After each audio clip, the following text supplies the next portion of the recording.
month of steadfastness, and a month of self-discipline. I also want to congratulate our Christian brothers who are still fasting and who in a few days' time will be celebrating these great events in the calendar of the Christian religion, the event of the crucifixion of Christ.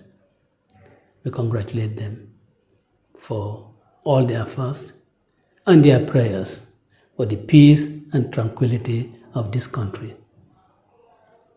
Gambia cannot wish for better prayers than peace and stability. In the past few days or few weeks, some significant events have happened in this country. These events, to some, say validation of their struggle for the change of government in 2016. For them, it was a fruit or testimony of the independence of the judiciary that they had always wanted. We've seen the trial of Ousainou, who was charged and prosecuted for an offense he never really did. The upright judge, Justice Jaite, very courageous judge, treated the evidence as it is and gave it the deserving treatment it should have. And that is to discharge and acquit Ousainou. That's a landmark judgment in this country. It also shows how much independent some of our judges want to be. And I'm sure the greater majority of the adjudicators from the magistracy to the Supreme Court, they all want to and will assert their independence against executive interference in their adjudication process. Of greater significance is the acquittal and discharge of Ousainou Bojang and his sister for their imagined participation in the murder of our servicemen, people who were on the streets to make sure that those of us in our houses are safe and to make sure that those on the streets are equally safe. They were murdered in cold blood. I did not make any statement at that time. My party did not make any statement at that time because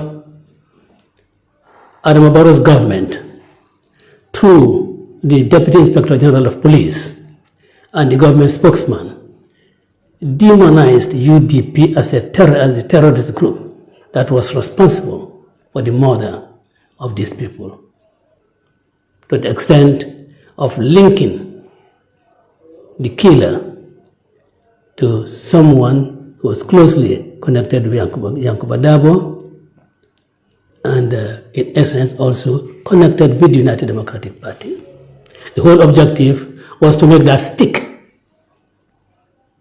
and that would give this failing government, this government that has lived in perpetual fear of UDP, lead to its proscription. It would have been declared as an illegal society, an illegal organization, an organization that is prone to violence, promote violence. In fact, I personally was accused of being an accomplice in this murder. I may seek redress for those defamatory and slanderous statements against me. But for now, we thought we should just be on the quiet, because whatever actions we might have taken whatever statements we might have made would have been seen as self-serving statements or as self-serving actions. Now that the trial has come to a conclusion, without a single witness insinuating the involvement of the United Democratic Party or any of its citizens, we think fit that we should say something about it now.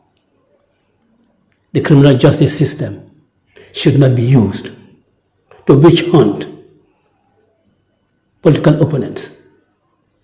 This is precisely the plan that the former Deputy Inspector General of Police and the government spokesman and whatever security personnel whose advice they might have relied on, that was their main mission, that was their main plan, to paint us as violent people. We have, for 30 years, fought against dictatorship. We have, for 30 years, fought against injustice. We have, for 30 years, resisted undemocratic practice in this country. We have, for 30 years, fought against crimes in this country. But then they set themselves on a mission to project us as criminals who go to the extent of killing serving officers on duty. There couldn't have been a greater crime than that. It could even have amounted to treason. Not only murder, but even to treason. But they have failed. The evidence on that unfolded showed sloppy and shoddy investigation. It showed incompetence in the prosecution. And that is why Ousainou Bojang and his sister were acquitted and discharged. It is now the duty of this government, Barrow, it is now your duty to mount up proper investigations in order to find out those who killed these serving officers. Those who have put that young lady in a state of trauma. I'm sorry, she still continues, she's still suffering from the trauma she suffered on that fateful night when she was shot. I'm sure when she passes by that scene, the tears' recollections would be very sour, very hurtful. This must be investigated. And if you do not carry out proper investigations, I can assure you that the next government will carry out a thorough investigation to unearth the actual murderers of our serving men. You know, before the TRRC started its operations, all the heinous crimes that were being committed, nobody bothered to investigate them until there was a change of government and proper investigations conducted and led to revealing those responsible for the atrocities, for the heinous crimes. And I can assure Gambians that coming a change of government, certainly this crime will be investigated and properly investigated. And the culprits, wherever they may be, except if they are in their graves, wherever they may be, they will be prosecuted. Let me congratulate Honorable Justice Ibrahim Jaite, a valiant judge, a judge of courage. He cannot be described by any lawyer as a timorous soul. He is one who has asserted the independence of the country to show that the rule of law flourishes in this country. That the rule of law salute you through the great people of the Gambia. And in fact, will never at any time be distooled. Congratulations, Honorable Justice Ibrahim Jaite. You convicted where the offense, where the evidence justified conviction. You acquitted where the evidence justified acquittal. Of course, you are aided in this judgment in arriving at right conclusions by the industry of lawyer Lamin J. Dabo and his team. Their industry, their hours of research assisted you, Justice Brahma Jaite, in arriving at the right conclusions. In fact, Lamin J. Dabo and his team never subdued to any vile suggestions that puts them in any state of fear. With the courage they had, prosecuted, defended the case without looking behind. That is what true advocates always do. Cases that the executive have an interest in, they defended them without fearing the consequences. Congratulations, Lamin Dabo. You and Justice Jaite make me to be proud of my profession, that whatever happens, the rule of law will always prevail. But we are shocked after the post-judgment conduct of the executive. You see, my fellow countrymen, our constitution is very clear on this, that every agency, every department of government must assist the proper implementation of orders of the court and directions of the court. And the greatest agent, the biggest agent, are not the parastatals, it is the executive that has that bigger role. It runs contrary to the principles that we know, respect for court orders. Whenever court orders are made, they take immediate effect, unless the judge or presiding officer directs over otherwise. But immediately Justice Jaite pronounced the acquittal or the disastrous failure of the prosecution's case, that order took immediate effect. And the government of the Gambia is expected to honor and respect the orders of the court. We are going back to the Jammeh days, when courts make order that does not favor the state. They disregard it, ignore the order with impunity. The law does not encourage self-help, and that is exactly what the executive did in this matter. Because self-help invariably leads to violence. That is why the youths are out. They wouldn't have been out if the government did not resort to self-help. Get whatever processes that you want to have and ask for it to be given a certificate of urgency, serve on the other party, and then let the things go in the normal way. But arresting Ousainou and his sister after the acquittal is really telling the judge that we do not accept the validity of your judgment. Every judgment is presumed valid until it is set aside. The Attorney General knows that very well, more than anybody. All the lawyers in the Ministry of Justice know that more than anybody. You have a huge number of serving police officers who are lawyers. They ought to respect the rule of law. They ought to respect court orders.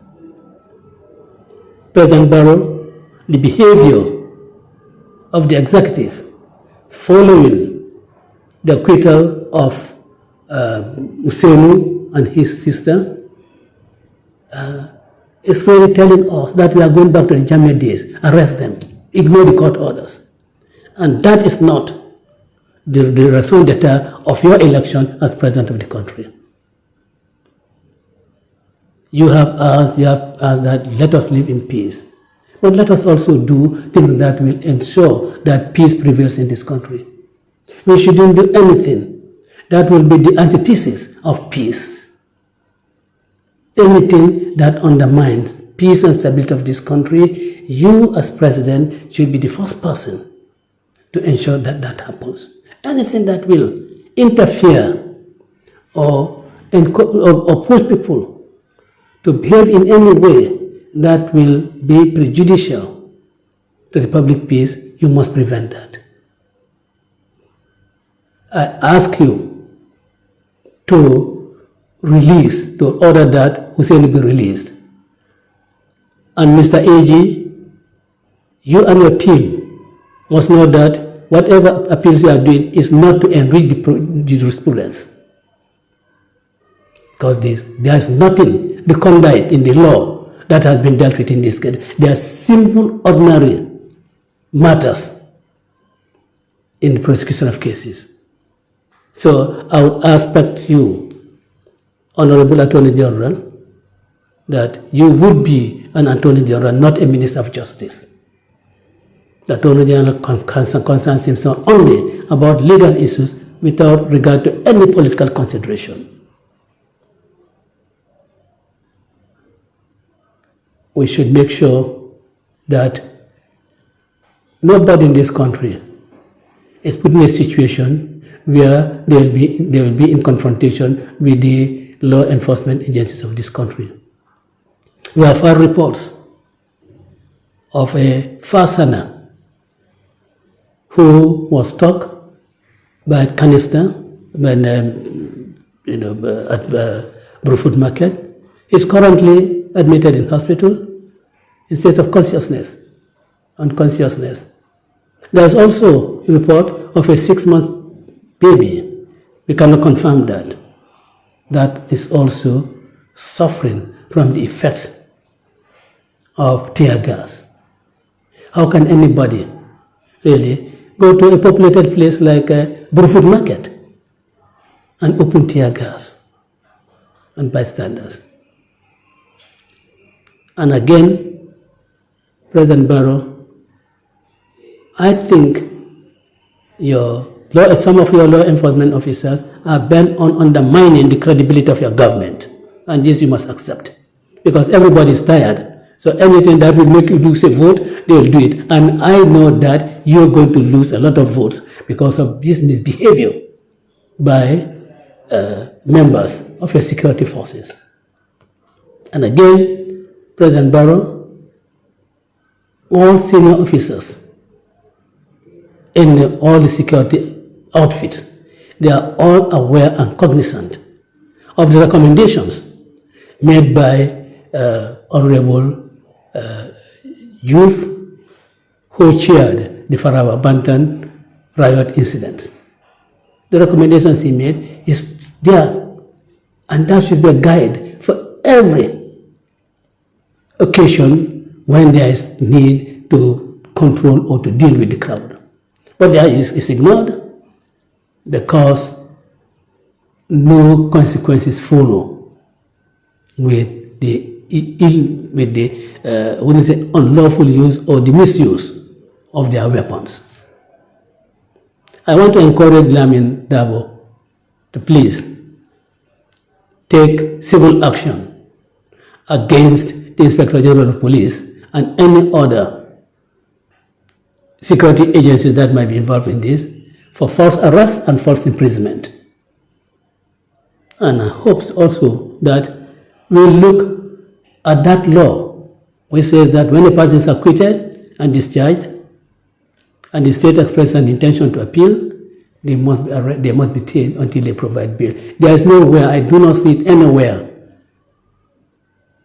in the Commonwealth countries where that happens. You are no longer an accused person. Only accused persons are admitted to bail. The fact that you are enthroned and in fact an appeal does not put you in the position of an accused person, because already your guilt or otherwise has been determined by a competent court of jurisdiction. And please, Lamin, don't leave this matter as it is. Let us have the matter tested in court. Let us challenge the law, that provision of the law which empowers the state to do so. Because the history The history of that legislation is founded in the case of Sanamani, the journalist, very prominent journalist, very prominent, controversial and prominent journalist. But then that is history. But as of the moment, we want